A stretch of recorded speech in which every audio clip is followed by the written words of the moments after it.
Hello, subscribers, returning viewers, and new viewers and new subscribers. If you see me in your news feed and you've not subscribed yet, please do. It helps YouTube find the correct audience for my videos, and my videos are long form videos of classic rock albums. I have three videos. A week. On Sundays, you find out all the other types of music that I listen to, and if you're tuning in today, it's because I'm doing an Elvis Presley review on my Elvis Presley record collection. And as you see in the background, Pink Floyd, Shakin' Stevens, and the Beatles behind me. Elvis is my favourite solo artist, and Beatles are my favourite band. So we start off with this wonderful album from the 60s. It's called Potluck. And I have a 1980s copy of this album, and it's on a green label.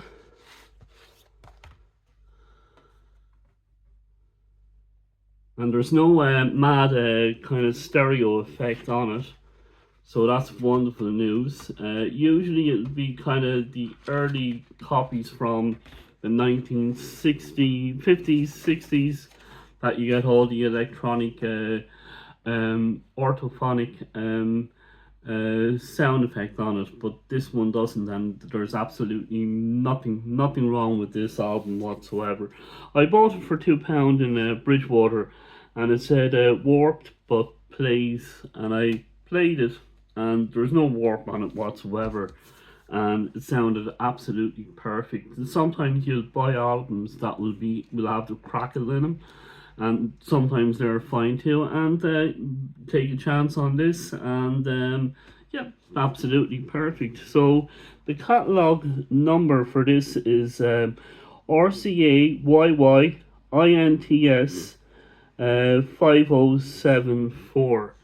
And on side one we have Kiss Me Quick, which I think I come from a place called Waterford in Ireland, and there was a singer back in the day called Brendan Boyer, and he did a cover version of Kiss Me Quick. His main big hit was oh, say it for me, Do the Hucklebuck, which I think Louis Armstrong did a version of that song as well, but I'm not 100% sure on that.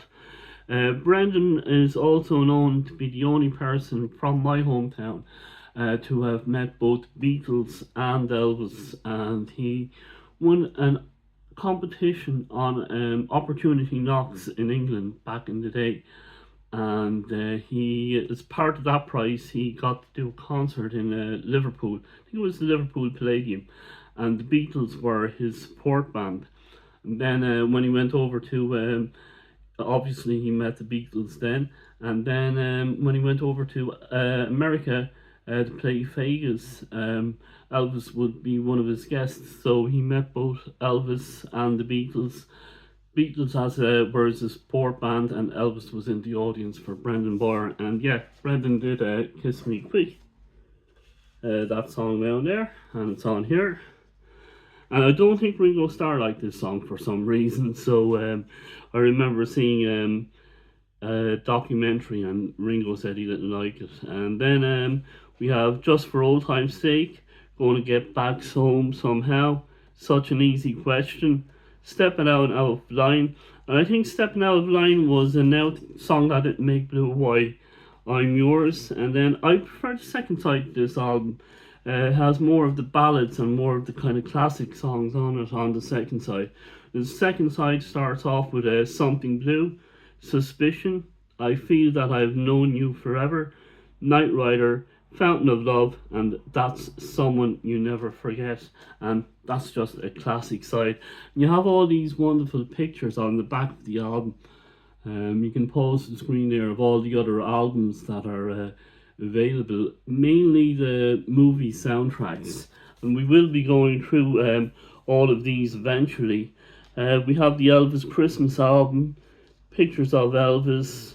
Elvis sings Liber and Stoller. There is an old Frank Zappa saying that if Elvis didn't have Liber and Stoller, he wouldn't have made it. But how to settle that argument is just Google all the songs that Liver and Stoller didn't write, and you'll see all those songs. And actually, John Lennon and Frank Zappa both liked the same Elvis song, and that's "Baby Let's Play House," which is on this album, "A Date with Elvis." Then we have "It Happened at the World's Fair." That's the movie with Kurt Russell's debut movie. And then we have "Girl Happy," "Hear 'Em Holiday" or "Hear 'Em Scare 'Em," "Frankie and Johnny," "Paradise Hawaiian Style." That's when Elvis met the Beatles. Then we have "Spin Out," "Double Trouble," "Clam Bake," and "Speedway." And I think Speedway kind of inspired Tom Cruise, Quentin Tarantino, and Speed Racer. So that's my take on it. And that's Potluck. This is the standard edition. I also have a second edition of it, and this is the Russian bootleg. It's on the Doll or Dole label, and there's the other albums there on the back. We have "Something for Everyone," which we did last week, so thank you for all the views in that. Oh, sorry, we did that 2 weeks ago, and we did that one last week, and we did this one the week before that, and the week before that we did GI Blues. And this is on the coloured vinyl, and perfect sound. Out of the two, this is solid 10 out of 10 for sound, but this is the better one. This really is the better one, and I have to get some more of the Russian bootlegs and catch up on them. This is the lovely red coloured vinyl. I can't see the catalogue number on it, probably why it's a bootleg, but there is a barcode on it. And so you have Dole, and you have Not Music, I think his name is. But yeah, this is the doll one. And they're cheap enough. If you went into HMV or WH Smith, you'd be paying 50 quid for it. And that's why these guys are providing a service for the fans, and they won't be out pocketing you with what you pay. And so far, I've had a very good experience with the Russian bootlegs, with AliExpress. I've not had a dud one yet. If you had a dud one, please let me know in the comments below. And I'm sorry if you had that experience, but so far my experience is the Russian bootlegs are fairly good. And get the if I was going for these ones, go for the early 80s pressings. They're well worth getting, and maybe the 70s pressings as well, because they don't have the electronic smog on the vinyl, the fake stereo effect. So let me know what you think of this album. Is it better than Something for Everyone? Is it better than Elvis is Back? It's a studio album, so it falls into that category. And we will look forward to talking to you again in tomorrow's video, which will be a Beatles video. And I'll be doing a kind of summary of all the mono albums that I've been going through last week, and a kind of a Beatles mono starter kit with an extra CD of the Beatles in mono there. So stay tuned for that tomorrow. So if you stuck out to the end of this video, thank you ever so much, and go over to stephengoggin.com. You'll get a free newsletter at the end of the month.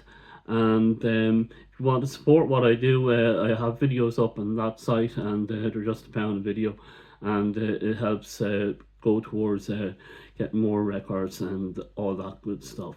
So thank you ever so much. You've been an absolutely fantastic audience, and we will talk to you again in the next video. Thank you.